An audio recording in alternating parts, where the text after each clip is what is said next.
আসসালামু আলাইকুম। দেশ বিদেশ টিভি থেকে হুসেন বলছি। আমার চ্যানেলে সবাইকে স্বাগত। বিএনপি কিন্তু মধুর স্বপ্নের মধ্যে আছে তারা। মানে সামনেই নির্বাচন হয়ে যাবে আর তারা দৌড় দৌড় করে ক্ষমতায় চলে যাবে, মন্ত্রী হবে, প্রধানমন্ত্রী হবে, দেশ শাসন করবে। হ্যাঁ, অর্থাৎ মধু, আঙ্গুর সবই খাবে তারা। কিন্তু হিসাবটা কিন্তু এরকম সহজ মনে হচ্ছে না।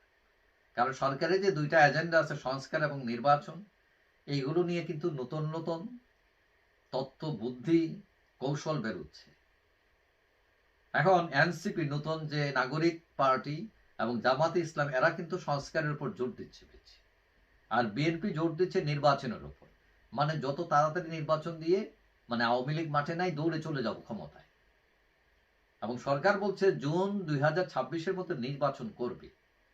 কিন্তু কারো কারো মধ্যে এই ধারণা আছে যে নির্বাচন হবে না, এবং সেটা হয়তো 5 বছর লাগবে নির্বাচন হতে।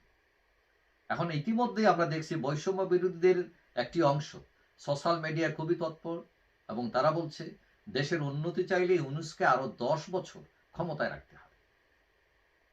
এখন এটা বলার পেছনে ইউনূসের প্রতি যে প্রেম, তার চেয়ে বড় ব্যাপার হলো বিএনপির ভয়। এখন ধারণা করা হচ্ছে আওয়ামী লীগ মাঠে না থাকলে বিএনপি ক্ষমতা যাওয়ার সম্ভাবনা প্রায় 100 ভাগ। এখন বিএনপি ক্ষমতায় যাওয়ার আগেই তার দলের লোকেরা যেভাবে চাঁদাবাজি, দখলবাজি শুরু করছে, মানুষ তাদের উপর আস্থা রাখা তো দূরের কথা, অনেক বিক্ষুব্ধ।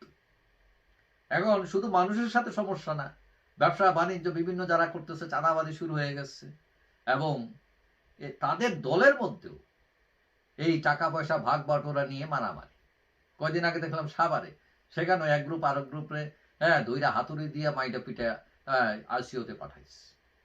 এখন এইদিকে ইউনূস সরকার রমজানে দ্রব্যমূল্য নিয়ন্ত্রণ করে একটা ভালো ক্যারিশমা দেখাইছে, ব্যাংকিং খাতকেও মোটামুটি একটা পর্যায়ে নিয়ে আসছে, মানে কিছুটা স্বস্তি। কিন্তু যদিও আইন শৃঙ্খলা পরিস্থিতি এখনো সন্তোষজনক নয়, তারপরেও তাদের এই প্রগ্রেসকে অনেকেই পজিটিভলি নিচ্ছেন। এখন কারো কারো মনের মতে যে বিএনপি যে অবস্থা, তাতে ইউনূসই বেটার দেন নাথিং, মানে মন্দের ভালো ইউনূস।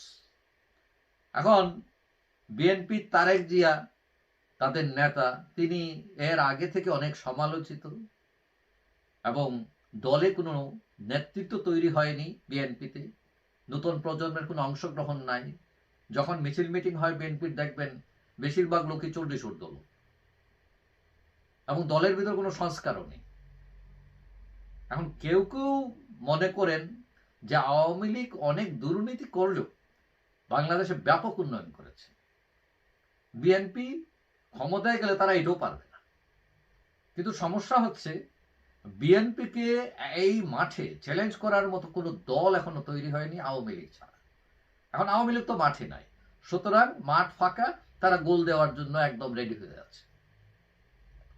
এবং এই জন্য এই তারা যাতে ফাঁকা মাঠে গোল দিতে না পারে, এইটা আটকানোর জন্য এই যে একটা অংশ তারা বলতে চাচ্ছে যে ইউনূসকে অন্তত 10 বছর না হোক 5 বছর ক্ষমতায় রাখতেই হবে, রাখা প্রয়োজন।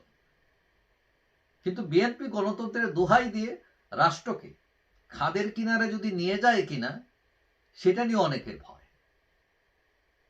এখন আমি মনে করি বিএনপি যে স্টাইলে রাজনীতি করছে, সেই পুরনো স্টাইল নিয়ে ক্ষমতায় গেলে দেশের উন্নয়ন তো দূরের কথা, গড় সামলানোর দায় হয়ে যাবে তাদের। তখন এই বেকায়দায় রাষ্ট্রকে ফেলে দিলে, তখন এই যে জামাত বলেন, এনসিপি বলেন, সবাই মাঠে নামবে তখন। আর আওয়ামী লীগ তো তখন সেই সুযোগ কাজে লাগাবে, এবং আওয়ামী লীগ মাঠে নামবে। এবং আওয়ামী লীগ মাঠে নামলে বিএনপি কয়দিন টিকে থাকে, এবং সেই আওয়ামী লীগ মাঠে নামলে সেখানে জামাত, এনসিপিও কিন্তু আওয়ামী লীগের অংশ হতে পারে। এবং বিএনপি তখন কয়দিন টিকে থাকবে বা কয় ঘন্টা টিকে থাকবে, সেটা নিয়েও প্রশ্ন আছে। কারণ বিএনপি বড় দল হলে তার প্রচুর ভোটার থাকলেও সাংগঠনিকভাবে কিন্তু বিএনপি আগের মতো স্ট্রং নেই। কারণ গত 15 বছরের আওয়ামী লীগ শাসনে আওয়ামী লীগ এদের মেরুদণ্ড ভেঙে দিচ্ছে। সুতরাং এখন অনেকটা হলো কঙ্কালের মতো আছে এই দলটা। সুতরাং বাতাস আসলে পড়ে যাওয়ার সম্ভাবনা আছে, তুফান লাগবে না এদের।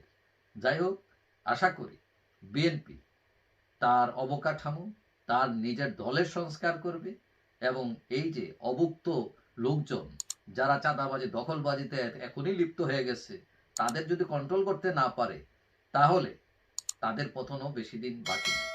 যাই হোক, সবাই ভালো থাকবেন। আশা করি দেখা হবে অন্য কোনো ভিডিওতে, ইনশাআল্লাহ।